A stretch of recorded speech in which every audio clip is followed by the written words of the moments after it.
Katolik, tentang Ahmadiyah, tentang Muhammadiyah ini, orang-orang itu, ya kita sediakan ruang di kepala kita ini untuk bertanya ke mereka, dibandingkan kita menghakimi mereka, memberikan judgement kepada mereka, karena informasi stigmatis yang kita terima.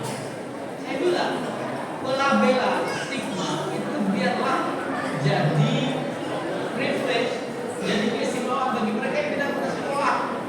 Tapi orang lain seperti kita, begitu dapat informasi, tanya dulu, dengarkan informasi itu. Jangan-jangan kita jadi korban labeling dan stigma. Seorang teman namanya Ahmad Masudi, kenapa dia selamat dari pembunuhan di Cikesik, tragedi pembantaian Ahmadiyah waktu itu? Dia pukulin gampang pakai batu, dia kemudian menceburkan diri ke sungai yang ada di sebelah sini, dan ya karena dia bukan ikan, dia kemudian mengambang lagi, dia masih hidup ya, mengambang lagi dan terus dilemparin sama penyerang sampai darah. Kemudian dia selamat karena ada satu kalimat yang keluar dari penyerang itu, sadar. Kemudian dia teriak, asyhadu an la ilaha illallah wa asyhadu anna Muhammadar Rasulullah. Kata Ahmadiyah. Kata penyerangnya apa? Loh, sama. Katanya beda sadarnya. Katanya sadarnya ada di sekolah Muhammad. Ya itulah. Kita ini sering tidak tahu. Dan kemudian menjadikan ketidaktahuan kita sebagai dasar kita benci yang lain. Itu yang tadi saya bilang. Kepada pegawai itu saya bilang, Pak, kita ini sebagai kaum terpelajar, sisakan ruang falsifikasi untuk melakukan cross check terhadap informasi yang ada di kita. Dalam tradisi agama karena dia Muslim, saya katakan dalam tradisi agama ada istilah tabayun, konfirmasi dulu.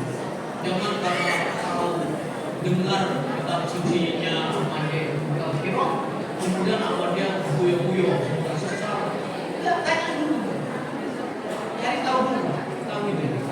Literasi, ruang terbuka yang tipis, ini dijokan, konservatisme meningkat, konservatif itu namanya begini. Kalau dulu kita sering mendengar ada keluarga-keluarga Pancasila, bapaknya Katolik, ibunya Kristen, anaknya ada yang Islam, ada yang Hindu, ada yang Buddha, itu keluarga Pancasila. Kenapa kita menyaksikan mereka itu eksis begitu gampang gitu? Jalan itu bukan gampang, karena mereka tidak berpikir. Saya benar, tapi saya juga kasih ruang yang berbeda dengan saya untuk mencari kebenaran di jalannya.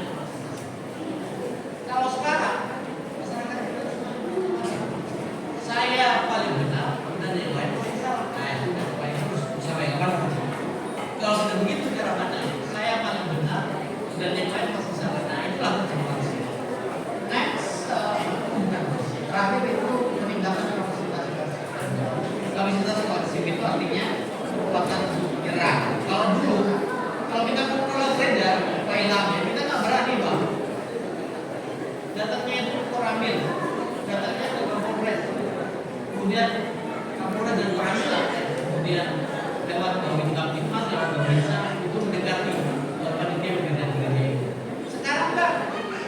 Kalau Mas Majid tidak setuju dengan mendirikan gereja, gampang aja. Dia datang ke digital printing, kemudian nyetak banner 3x1 meter, tulisannya gereja ini disegel. Gitu kan? Itu versi namanya. Kita nggak bisa. Kita nggak punya kewenangan untuk menyegel. Nggak punya, tapi dia bisa lakukan itu. Kalau ini tetap diabaikan, dia akan mobilisasi 19 orang menolak.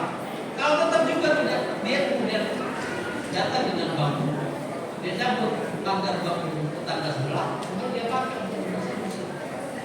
Persekusi di pandang itu kan itu namanya peningkatan kapasitas. Next. Nah, terima kasih. Ada yang paling